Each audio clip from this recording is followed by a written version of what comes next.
are going to swap over to Shamus and Maggie, a pair of cockatiels, and their human Penny. And I will also note they are joining us via a pre-recorded video because they couldn't be on camera during this adoption fair. I will also additionally note part of this video was shot outside.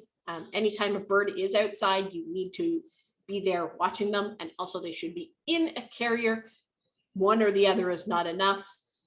While this video was taken, the human was literally sitting beside it. They're just outside camera range. So hello, Penny. Hi, Robin. Hi. So can you tell us which one is which? Which one's the gray and which one's the lighter color? Yes, Shamus is gray cockatiel, and Maggie is the one who's taking the forefront, and that is a female cockatiel. Oh, I was just about to ask which are they a bonded pair? They seem to be preening each other, or at least demanding the other one preen them. Yes, they are a bonded pair, so they will have to be adopted together. We believe that Maggie is Shamus's mother, and they do come to Mickaboo, of course, at the same time about 10 years ago. Their owner, unfortunately, had to surrender them because the owner was terminally ill and couldn't care for them any longer. I think I just saw, is there a bare neck I just saw in that video? Yes, Shamus does have a problem with nudging Maggie until she preens his neck. As soon as she starts grooming his neck, he starts having a little bald spot. I don't know that the others will grow back, but even if they did, Shamus won't leave her alone until she grooms his neck. Very strange relationship, but if it works for them, it works for them, I guess. Yes. That over-preening is something you can discourage, but some birds are definitely a lot more prone to it than others. And it doesn't appear to be hurting him. It's not ideal, but it works okay. Do we know how old these birds are? We're not exactly sure how old they are. The only thing I know is that they came to us about 10 years ago. So age unknown, but at least 10 years old. And do you know what the lifespan for a cockatiel is? About 25 to 30 years. Okay, so that makes sense. So they're not spring chickens, but they're not old age yet either. Right. Are they, because we already had some cockatiels and we've already had some budgies, and some of those have been family birds and some not. Are these, would you say, family birds, or are they more interested in hanging out with a person? They are not tame. Maggie will bite, and so you have to be careful. When you feed them or change their paper, clean their cage, they're fine, but they don't like hands, so they really don't want a hand up to them. I mean, if a giant hand swooped down and tried to grab me, I'd be pretty upset too, so I can't blame them too much. Right, exactly. So I'm just watching this video right now. Is Shamus taking a bath, or is he just drinking there? He's actually eating. There is food. I have to feed them in 2 separate cups because Maggie likes to eat all the food. So I have to be careful with them. And as long as they have their own separate feeding cups, they seem to be fine. But he's eating right there. So do they need to be adopted together, or could they be tried with different cockatiels? They should be adopted together. They did come from a flight cage that the previous foster had. He had 5 cockatiels altogether, so he needed to find some space for Maggie and Shamus. So we took them together, but they have been in a flight cage with other cockatiels and got along well. Okay, so they could be added into another existing flock without issue, or they could just be kept as a pair. That would also work just fine. Right. It looks like on the video they're eating, I think that's spinach. Yes, they love greens, and most especially spring mix. So I buy the big container of spring mix and I give them some every day. They also eat the Supreme unflavored pellets for medium birds.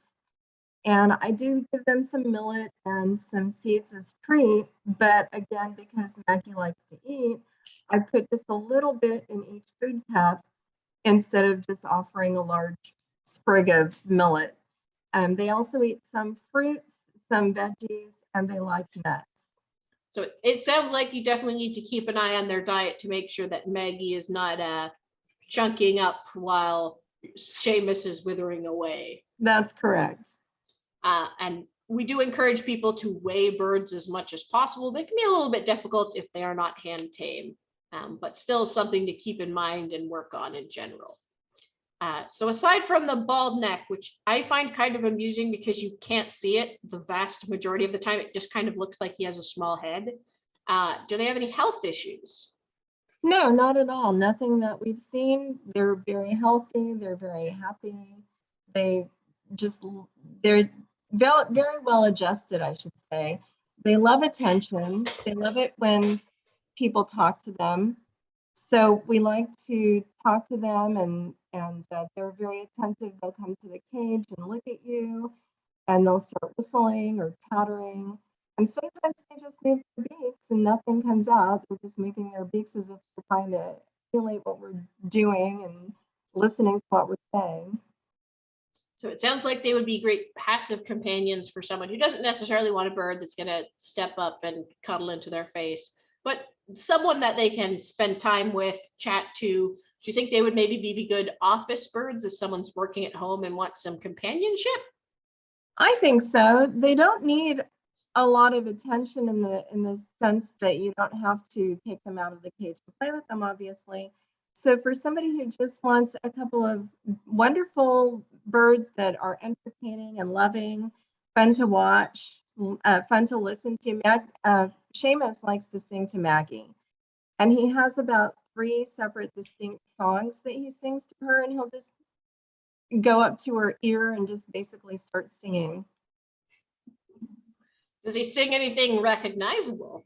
No, they're all his own. He's a great composer. They're all masterpieces, and he just likes to sing them right to Maggie. It's really comical. They're so sweet. It's no Andy Griffith Stone, but maybe the brand new Mozart in the works. Right, exactly. What is their bedtime routine like? They usually go to bed around 7 p.m. They get up around 7 a.m. Now, they will start whistling loudly when they want to be covered. They don't seem to have a problem with noise, but they don't like the light in their face when it's time for them to go to bed. Are they also a big fan of shredder toys like the last set of cockatiels we met? Yes, absolutely. The toy that you see there is a shredder toy, and that one I put in the cage that day, and it was gone the next. Makes sense. They also like to chew on blocks. Oh, they're the nice wooden blocks? Yes, yes. And they've actually taken some of the larger parrot blocks and chewed them until they were able to, throw them on the ground. It's amazing. They love to chew. I mean, not all. I've found a lot of cockatiels are not huge on wooden toys much and are more shredders. So it's kind of interesting that you've got one that will do, well, 2 that will do both. Right. It's pretty interesting, but I guess they have a bit more time in the cage and a bit more time to work their way through a block. Right, absolutely. So as we start to head towards wrapping up, do you have any fun stories about these 2? I just think it's funny that Maggie has a control issue, and she will take charge of the perch. So if Shamus is sitting on the perch, she will start nudging him all the way over to the other side until he either gets smashed into the cage or he has to get down onto the next perch. He just loves to knock him off or just smash him into the side of the cage, and he kind of gets mad. They kind of have a little argument, and then he'll move and she'll be happy. We know who's in charge in this cage. Absolutely. There's no question about that. No. All right. Well, thank you very much, Penny, and hopefully someone has fallen in love with them. Thank you, Robin. We are going to start wrapping up.